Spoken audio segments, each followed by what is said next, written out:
அக்கா என்ன பண்ற? இன்னைக்கு திருப்பாகம் பண்றேன். ஓகே. சஷ்டி விரதம் இருக்கிறதுனால சாமிக்கு இப்போ ஈவினிங் விளக்கேற்றணும்.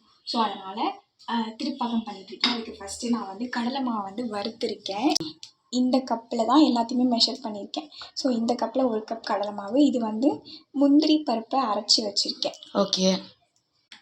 இன்னும் கொஞ்சம் அரைச்சிக்கலாம், ஏன்னா 1 கப்பில் பாதி தான் வருது. ஸோ அதனால நெக்ஸ்ட்டு இப்போ கேஸ் வந்து நம்ம ஆஃப் பண்ணிடலாம். ஓகே, பண்ணியாச்சு. இப்போ பால் இது சொல்லு. கொஞ்சம் நல்லா ஆற விட்டுடலாம். நம்ம இதை வந்து பாலை கொஞ்சம் கொஞ்சமாக ஊற்றி நம்ம கலரிக்கலாம்.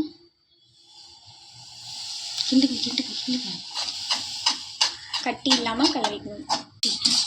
எலக்ட்ரிக் ஹீட்டர் வீட்லேயே ஒன்று ஃப்ரீயாக இருக்கு. இதா எங்கள் வீட்டு புது எலக்ட்ரிக் ஹீட்டர். நுர வருது. நெக்ஸ்ட் இப்போ என்ன பண்ணணும்? கட்டியே இல்லாமல் இப்படி கலரிக்கணும். கலரிட்டு இது வந்து முந்திரி பவுடர். சரி. இது 1 கப். ஏலக்காய் அதோட சேர்த்து ஏலக்காவையும் நான் லைட்டாக அரைச்சிட்டேன். ஏன்னா ஏலக்காய் நார்மலாக அரையாது அப்படின்னு சொல்லிட்டு நல்லா கிண்டிகிட்டே இருக்கணுமா? நல்லா திக்காயிடுச்சா? வந்து இப்படி ஆயிடுச்சுல்ல. ஆமாம். வந்து நம்ம எந்த கப்பில் எடுத்தோமோ அதே கப்பில் 1 கப் சுகர் போட்டோன்னே அப்படியே அது வந்து லூஸாக ஆக ஆரம்பிச்சிடும். லூஸ் ஆகிட்டே தான். இப்போ வந்து நெய் போட்டுக்கலாம். 2 ஸ்பூன் நெய் போட்டு கலடிக்கலாம். ஓகே. இப்போ நம்ம கிளறி நம்ம ஆல்ரெடி ஊற்றினோம் நெய் இருக்குல்ல, அந்த நெய் வந்து அப்படியே பிரிஞ்சு வந்துச்சுல.